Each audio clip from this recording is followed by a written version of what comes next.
नवरात्रि के 9 दिन पूरे हर्षोल्लास से मनाए जाते हैं। माँ दुर्गा की पूजा बहुत ही विधि विधान से करनी चाहिए। मान्यता है कि नवरात्रि के 9 दिनों में जो भी देवी माँ की पूजा सच्चे मन से करता है, उसे माँ दोनों हाथों से आशीष प्रदान करती हैं। कहते हैं कि नवरात्रि में माँ दुर्गा की पूजा बहुत ही साज और श्रृंगार के साथ करनी चाहिए।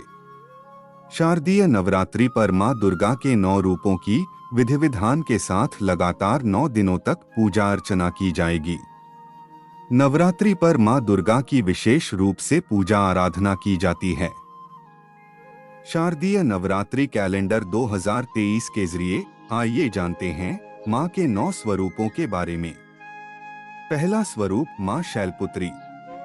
माँ दुर्गा का पहला स्वरूप शैलपुत्री का है।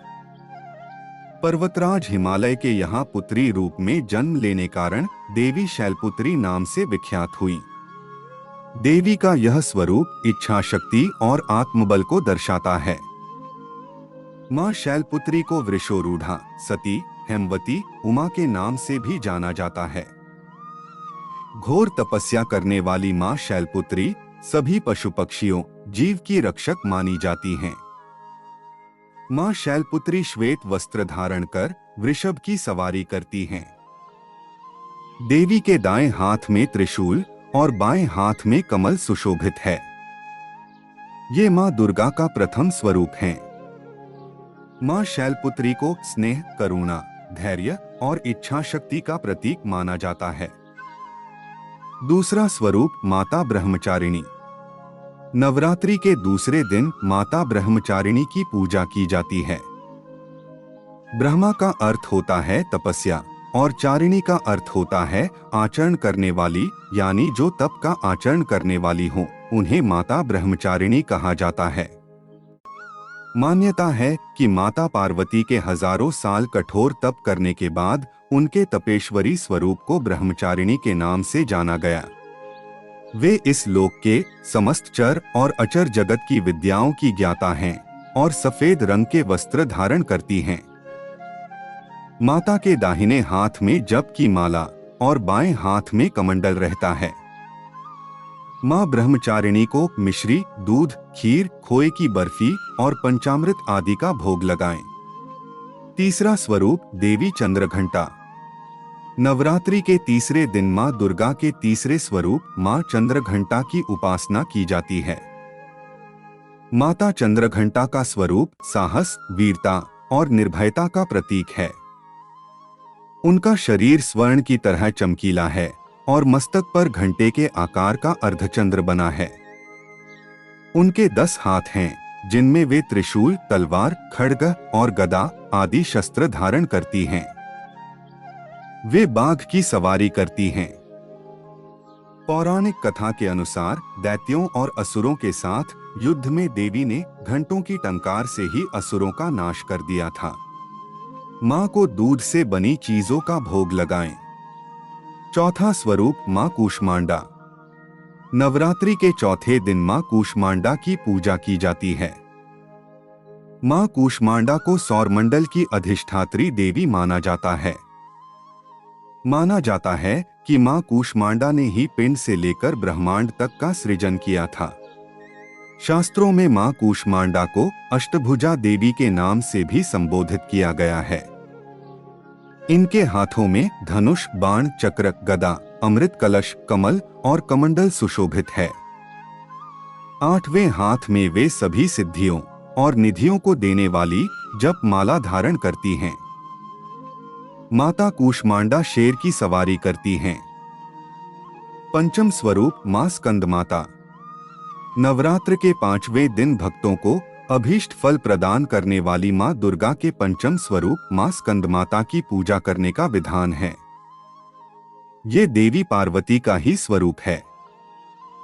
पौराणिक मान्यताओं के अनुसार स्कंदमाता माँ पार्वती का ही रौद्र रूप हैं। इस संबंध में यह कथा बताई गई है कि एक बार कुमार कार्तिकेय की रक्षा के लिए जब माता पार्वती क्रोधित होकर आदिशक्ति रूप में प्रकट हुई, तो इंद्र भय से कांपने लगे। इंद्र अपने प्राण बचाने के लिए देवी से क्षमा याचना करने लगे। चूंकि कुमार कार्तिकेय का एक नाम स्कंद भी है, तो सभी देवतागण मां दुर्गा के रूप को मनाने के लिए उन्हें स्कंद माता कहकर पुकारने लगे और उनकी स्तुति करने लगे। तभी से मां दुर्गा के 5वें स्वरूप को स्कंद माता कहा जाने लगा और उनकी पूजा 5वीं अधिष्ठात्री के रूप में होने लगी। 6वां स्वरूप मां कात्यायनी। नवरात्रि के 6ठे दिन मां दुर्गा की छठी शक्ति मां कात्यायनी की पूजा होती है। ऋषि कात्यायन की पुत्री होने के कारण इनका नाम कात्यायनी रखा गया। मां कात्यायनी स्त्री ऊर्जा का प्रतिनिधित्व करती हैं और स्त्री ऊर्जा का स्वरूप भी हैं। ये ब्रज मंडल की अधिष्ठात्री देवी हैं। मान्यता है कि देवी कात्यायनी जिस पर प्रसन्न हो जाएं, उसे अर्थ, धर्म, काम और मोक्ष की प्राप्ति होती है। मां कात्यायनी की पूजा से मनचाहा वर मिलता है और प्रेम विवाह की सभी अड़चनें दूर हो जाती हैं। 7वां स्वरूप मां कालरात्रि। शारदीय नवरात्रि के 7वें दिन देवी दुर्गा के 7वें स्वरूप यानी मां कालरात्रि की पूजा की जाती है। देवी कालरात्रि शनि ग्रह और रात को नियंत्रित करने वाली देवी हैं।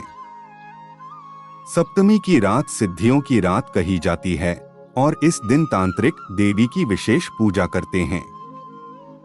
माता कालरात्रि को काली, चंडी, धूम्रवर्णा, चामुंडा आदि नामों से भी जाना जाता है।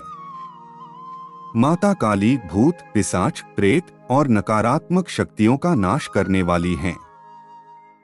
माता का साक्षात्कार करने वाले भक्त को सिद्धियों, निधियों, ज्ञान, शक्ति, धन की प्राप्ति होती है। उसके पाप का नाश हो जाता है, उसे अक्षय पुण्यलोक की प्राप्ति होती है। 8वां स्वरूप महागौरी। चैत्र नवरात्रि के 8वें दिन मां दुर्गा के 8वें स्वरूप महागौरी की पूजा होगी। पौराणिक मान्यताओं के अनुसार भोलेनाथ को पाने के लिए मां गौरी ने सालों तक कड़ी तपस्या की थी। इस घोर तप में मां गौरी धूलमिट्टी से ढक गई थीं। इसके बाद शिव जी ने स्वयं अपनी जटाओं से बहती गंगा से मां के इस रूप को साफ किया था। माता के रूप की इस कांति को शिवजी ने पुनर्स्थापित किया, इसी कारण उनका नाम महागौरी पड़ा। माता महागौरी के भी आभूषण और वस्त्र सफेद रंग के हैं, इसीलिए उन्हें श्वेतांबरधरा भी कहा जाता है। इनकी 4 भुजाएं हैं। दाहिना हाथ अभय मुद्रा में है, जबकि नीचे वाले हाथ में मां ने त्रिशूल धारण किया हुआ है। ऊपर वाले बाएं हाथ में डमरू और नीचे वाला हाथ वर मुद्रा में है। 9वां स्वरूप मां सिद्धिदात्री। नवरात्रि के 9वें दिन मां दुर्गा के सिद्धिदात्री स्वरूप की पूजा अर्चना की जाती है। जैसा कि इनके नाम से ही स्पष्ट है कि मां सिद्धिदात्री सभी प्रकार की सिद्धियों को देने वाली देवी हैं। शास्त्रों के अनुसार महादेव ने भी माता सिद्धिदात्री की कठोर तपस्या कर इनसे सभी 8 सिद्धियां प्राप्त की थीं। मां सिद्धिदात्री कमल पुष्प पर आसीन होती हैं, हालांकि इनका भी वाहन सिंह है। मां सिद्धिदात्री 4 भुजाओं वाली हैं। इनकी दाहिनी ओर की पहली भुजा में गदा और दूसरी भुजा में चक्र है। बाईं ओर की भुजाओं में कमल और शंख है।